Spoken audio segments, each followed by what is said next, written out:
Kancelari Friedrich Merz nuk I ka pasur punët kur më keq prej ardhjes në pushtet para një viti, por vetë Merzi përjashton kategorikisht prishjen e koalicionit qeverisës me socialdemokratët, përjashton mundësinë e krijimit të ndonjë qeverie pakic që është përmendur së fundi, e përjashton edhe mundësinë e zgjedhjeve të parakohshme në Gjermani. Me një fjalë, punët janë keq për kancelarin dhe për qeverinë e tij, por ai është I bindur edhe më tej se gjendja do të përmirësohet shpejt dhe se nuk do të ketë zgjedhje të parakohshme në Gjermani.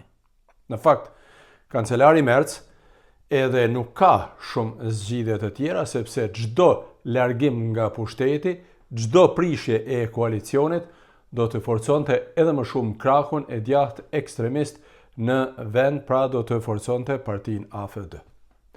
Vetë Merzi tha sot në përvjetorin e parë të ardhjes në pushtet se ai do të vazhdojë qeverisjen e tanishme me socialdemokratët dhe u shpreh I bindur se do të ketë suksese. Por, fakti që Merz dhe qeveria janë të bindur se do të tejkalojnë situatën e tanishme, kjo nuk do të thotë se gjendja është mirë dhe se është e lehtë. Merzi ka premtuar shumë kur ka ardhur në pushtet para një viti, por shumë prej këtyre premtimeve akoma nuk janë realizuar, e kompanitë dhe zgjedhësit në Gjermani nuk I falin premtimet e kota. Gati 96% e kompanive sipas disa sondazheve nuk janë të kënaqura me zhvillimet në ekonomi, të paktën kështu thonë disa burime, ndërsa edhe disponimi I qytetarëve është, të them ashtu, I keq. Sipas sondazheve të fundit të bëra nga Forza, vetëm 13% e të anketuarve në Gjermani janë të kënaqur me punën e kancelarit Merz, ndërsa plot 85% thonë se janë të pakënaqur me punën e tij. E kjo është vlera më e keqe e ndonjë kancelari në sondazhe prej fillimit të matjeve të këtilla.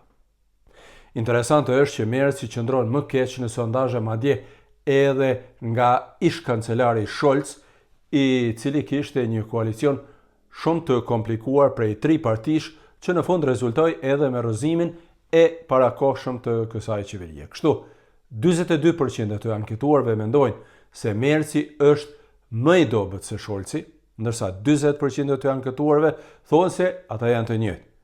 E vetëm 17% prej tyre mendojnë se Merzi është kancelar më I suksesshëm se Olaf Scholz. Një kritikë shumë serioze është që 18% e të anketuarve mendojnë se Merzi në fakt nuk është fare në njohuri me nevojat e njerëzve të rëndom. Po pse Merzi ka vlera kaq të dobta? Merzi dhe qeveria e tij kanë premtuar shumë, por kanë realizuar pak, të paktën në vitin e parë. Reformat e premtuara nuk janë realizuar siç është premtuar. Ekonomia gjermane gjendet pothuajse në vend numro. Pra, nuk ka ndonjë rritje të premtuar. Rritja ka qenë shumë e vogël vitin e kaluar. Inflacioni në prill ka qenë 2.9%, ndërsa në mars 2.6%. Energjia në ekonomi është tepër e shtrenjtë. Burokracia nuk është luftuar ashtu siç është premtuar. Merzi dhe qeveria e tij kanë premtuar investime prej qindra miliarda eurosh në infrastrukturë dhe po aq në mbrojtje.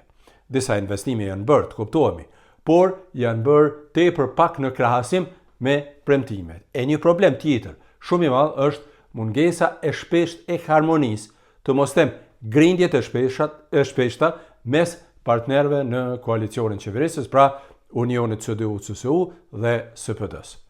Ndërsa grindjet e fundit mes Merzit dhe presidentit amerikan Donald Trump kanë vështirësuar edhe më shumë pozitën e Gjermanisë në suazat ndërkombëtare. Por të kuptohemi, miq të dashur, jo të gjitha gjërat janë keqe. Gjermania po bën përpjekje maksimale për dalje nga kriza ekonomike. Janë bërë hapa serioz në zgjidhjen e problemit me emigrantët ilegal, për shembull. Është zvogluar dukshëm ardha e emigrantëve ilegal. Janë bërë ndryshime në sistemin e pagesave të ndihmave sociale. Është futur shërbimi ushtarak vullnetar që duket në këtë moment I domosdoshëm. Janë bërë propozime dhe janë miratuar disa ligje serioze, ndërkohë që janë bërë nisma edhe për reformat në shëndetësi, Ka dhe nisma për ndryshime serioze në ekonomi, në tatime, në zvoglimin e burokracisë, ka nisma për investime, rregullimin e çështjes së pensioneve e tjerë. Por pikërisht këtu qëndron edhe problemi, që shumë prej këtyre gjërave po shkojnë ngadalë, ndoshta tepër ngadalë, ndërsa pakënaqësia e popullatës, por edhe e kompanive po rritet.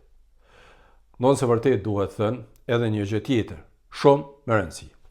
Gjendja ndërkombëtare dhe në veçanti lufta në Iran, por natyrisht edhe lufta në Ukrainë, janë një pengesë tepër e madhe e kësaj qeverie, sepse rritja e çmimeve të karburantëve në Gjermani ka dëmtuar shumë deg të ekonomisë, por dhe të jetës së përditshme të qytetarëve në këtë vend.